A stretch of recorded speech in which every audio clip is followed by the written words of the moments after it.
Let's talk about mortgages. For most of us, that word means a lot more than just a loan. It's the key to a home, right?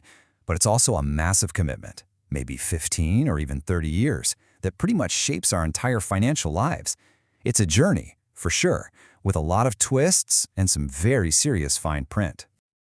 So let's pull back the curtain on this. What is a mortgage really? I mean, think about it. It's the biggest debt most of us will ever take on in our lives. So we're going to break down exactly what you're signing up for from that very first application all the way to the final payment. All right, first things first, before you even get a whiff of those new house keys, you've got to run what can only be described as a gauntlet, the application process.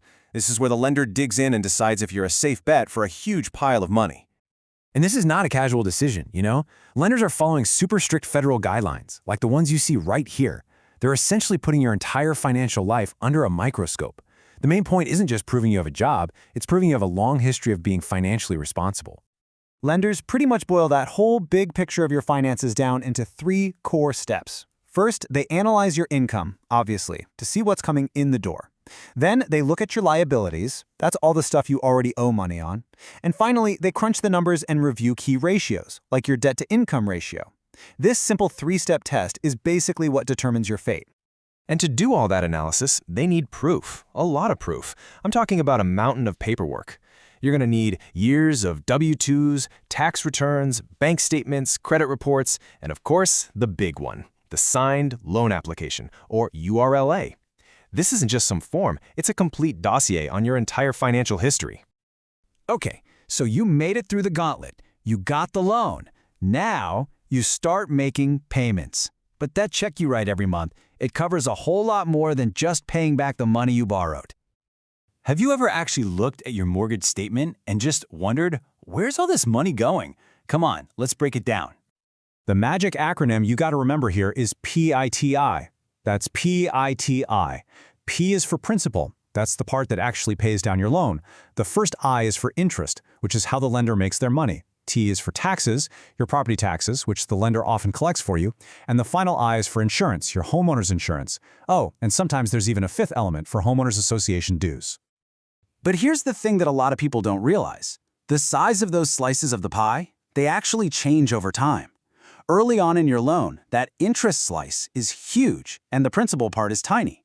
But as the years go by, that starts to flip.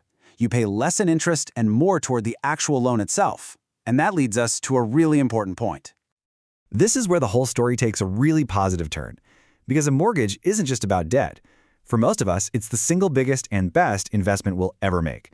With every single payment, you're not just paying a bill, you're actually building a powerful financial asset. And that asset is called home equity. It's simple, really.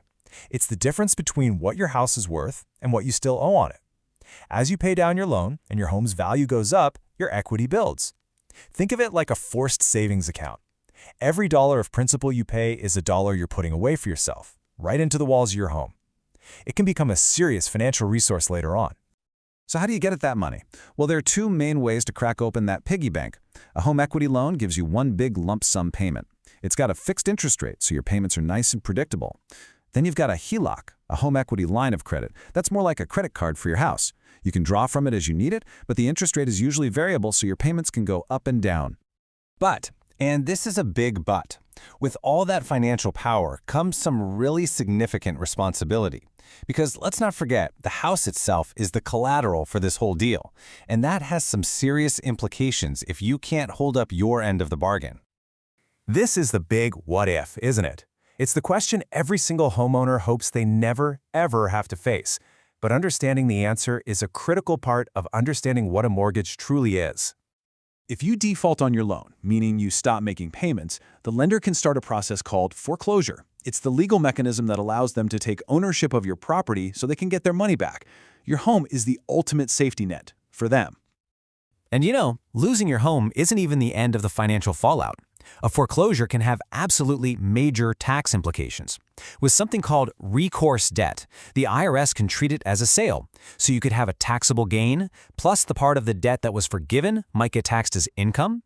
Non-recourse debt is a bit simpler. The bottom line is, the financial hit can go way beyond just losing the house. It can get very, very messy. So after all of that, what is a mortgage? Well, it's a complicated financial tool, that's for sure. On one hand, it's an incredible path to building real wealth and stability. But on the other, it's a long-term, high-stakes commitment with very real risks. The right answer? It probably depends on how well you understand the journey you're really signing out for.